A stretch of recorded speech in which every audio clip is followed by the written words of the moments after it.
Hello, I'm Marcus V. Calvert, and welcome to Tales Unlimited. Today's battery prompt is number 82. Tired of this conspiracy crap about Bigfoot, a geneticist creates his own breed and unleashes them upon rural America.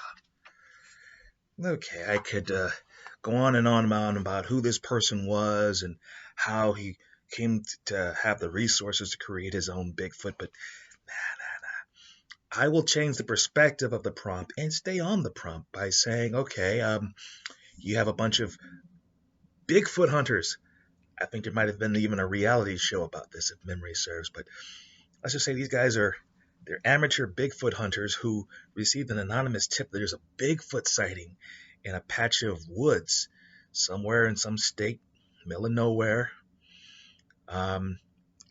You're not going to get really fast EMS here. You know what I'm saying? And they're looking through. They're like, nah, there's nothing here. It's probably just a dead end. And footprints. Look, it's footprints.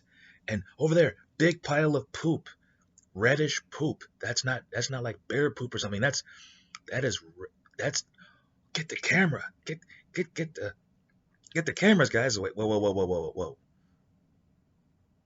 Who's got guns? Guns? We don't have guns. We're Bigfoot hunters. Stop. Says one person who's coming with you for like the first time, like the new guy in the group's like, I did want to mention this. I mean, you're all definitely rednecks. Why are you not packing guns and hunting a Bigfoot? If you are hunting a Bigfoot, you should be packing guns. Lots of guns. Automatic guns. Just as I mean, this is America, right? I mean, shotguns, AR-15s, maybe a bazooka, just in case you run into something in the woods that wants to turn you into a meal. I'm just saying. And okay, there's no such thing as Bigfoot. We just come out here to, get drunk. Look at those prints, all right? I have done some tracking. I have done big game hunting, as I'm sure some of you have. Those tracks are real. It's not somebody wearing funky shoes. That shit is real over there, okay? And I am saying I'm not that convinced that Bigfoot is real, but something made those tracks, and I want to have a gun in my hand when I find it. Do you not understand me? So let's call this off. Let's roar off in the distance. Shit. And they all turn, and they all run. They run for their vehicles. Something gets the slowest guy. You hear his screams. You hear him get ripped to shreds. And then half his body is flung past you. And you all keep running. Luckily, you happen to be in decent shape. So it's you and this other guy who's, used to be in the army. You're basically racing each other. Run! Everyone else, rip, rip, rip, And so it's basically just the last two of you. And you get to the car. And guy's like, oh my God, case. Let's do the case, man. Get. And you basically leave him. And actually, I'm sorry. He's fumbling for the keys.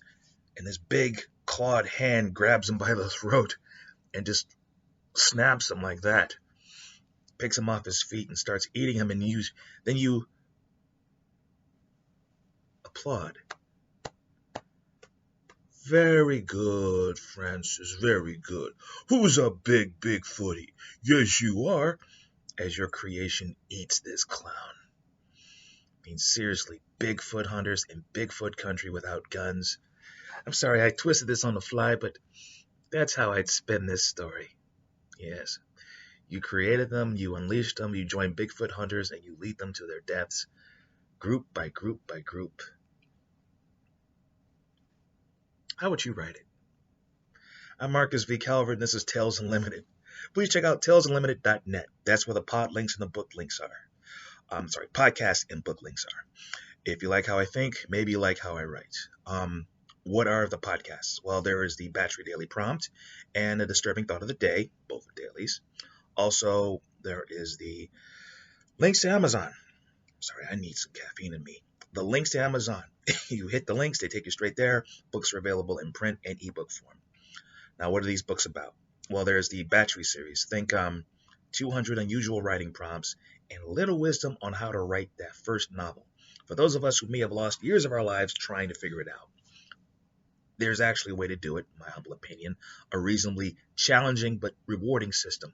If you follow it through, you'll have books to write, a chance to build your business, build your fan base while you're working on that first novel. That's what makes this one different.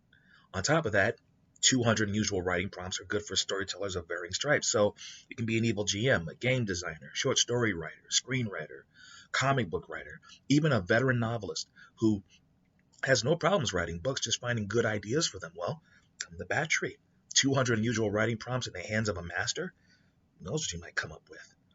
Then on top of that, there are the anthology series, 2 of them. New School, Twilight Zone. 25 stories in each book, 2 different themes. One is unheroic, about unlikely heroes saving the day. The other is the Book of Schemes, just about schemes of all stripes. So, for example, unheroic would be something like Heavenly Draft. Without giving away too much, this American soldier dies in Iraq. He ends up on a parade ground in heaven, and the first words he hears are, "Welcome to heaven, you sorry sacks of meat." And here's the twist. He's not the hero of the story. Demons in hell are the heroes in the story. Rebellious ones in hell. And then schemes is about twisted schemes, diabolical schemes, funny schemes, wrong schemes. Something like, okay, the Daytona 500, you've all heard of it, right?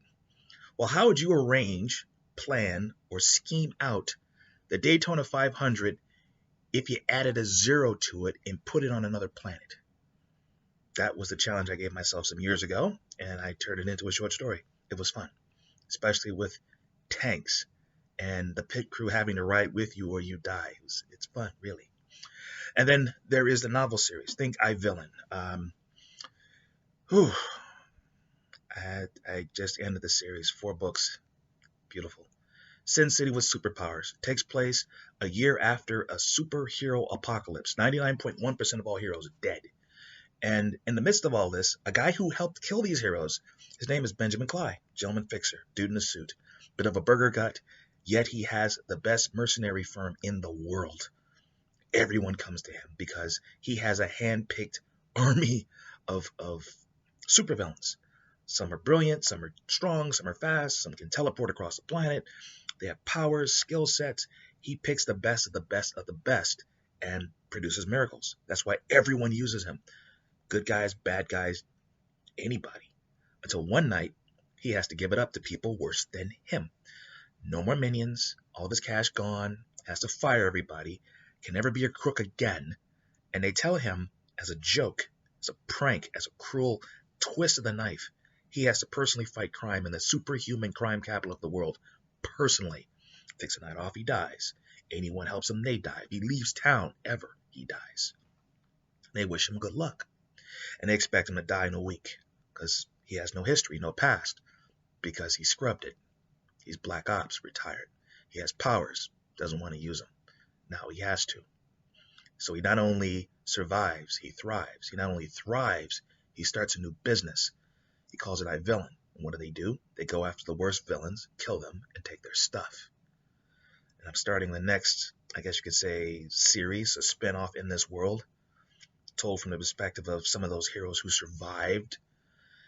So supervillain fiction is now going to turn into a superhero tale. Probably drop it this year. All right, I'm Marcus B. Calvert. This is Tales Unlimited. See you tomorrow.